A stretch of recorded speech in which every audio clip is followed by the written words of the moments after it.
சிறகடி காசையா? புரியலையா?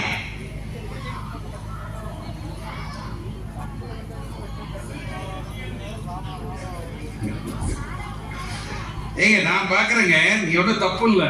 சிறகடி காசை நான் ரெகுலரா பாக்குறேன். நீங்க நைட்டு முடிஞ்சு தூங்க போறதுக்கு முன்னாடி அம்மா இன்னைக்கு என்ன முக்கியமான செய்தின்னு கேட்டுட்டு தான் படுப்பேன்.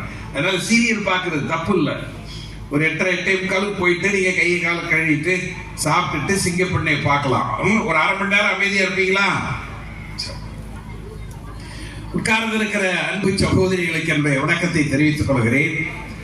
பெரும்பாலும் ஒரு 40 வருஷம் பொதுக்கூட்டங்களில் பேசுறேன். 71வது வயதை தொட்டிருக்கிறேன் நான். தலைவர் அவர்களுக்கும் எனக்கும் ஒரு 3 மாசம் தான் வயசு வித்தியாசம்.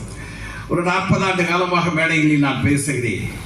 உட்கார்ந்திருப்பவனுடைய மனநிலையை நான் அறிவேன். பெரும்பாலும் தாய்மார்கள் அதிகம் வரக்கூடிய நிகழ்ச்சிகளில் எப்படா விடுவான், நம்ம சீக்கிரம் போகணும்னு நினைப்பாங்க.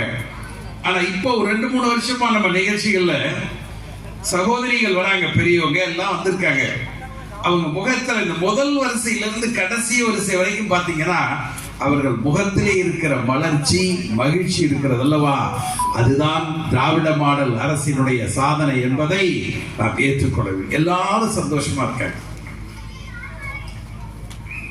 மகளிர் உரிமை தொகை பெற்றவர்களுடைய எண்ணிக்கை இங்கே இருக்கிறது. நான் கையெல்லாம் தூக்க சொல்ல மாட்டேன். புதுமை பெண்களை பெற்றெடுத்து கல்லூரிக்கு அனுப்பியவர்கள் எல்லாம் இங்க உட்கார்ந்து இருக்கிறீர்கள் இல்லையா? பிள்ளைங்களா படிக்குதா, காலேஜில் படிக்குதா, மாசம் 1000 ரூபாய் வாங்குதா, தலையாட்டுறாங்க பாருங்க. தமிழ் புதன்மன்களை பெற்றெடுத்து கல்லூரிக்கு அனுப்பி அந்த உரிமை தொகையை பெற்றுக் கொண்டிருக்கக்கூடிய தாய்மார்கள் எல்லாம் உட்கார்ந்து இருக்கிறீர்கள். அதெல்லாம் விட இலங்கையிலிருந்து இளவரசன் ரொம்ப அழகா சொன்னார். இலங்கையிலிருந்து நம்ம குத்தாலம் போகணும், செங்கோட்டை போகணும், தென்காசி போகணும்னு வச்சுக்கிடுங்க.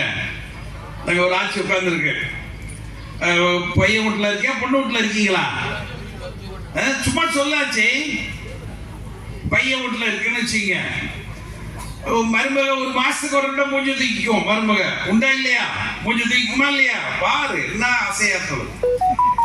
உடனே மருமக மூஞ்சி தூக்கிக்குதுன்னா நீ அங்கிருந்து இளஞ்சியில வந்து அப்படி கை காட்டினேன்னு வச்சுக்கோ, அந்த சேப்பு பஸ் நிற்கும், ஏறலாம். எங்க போறம்மா அப்படின்னு கேட்பாங்களா? கேட்க மாட்டாங்க.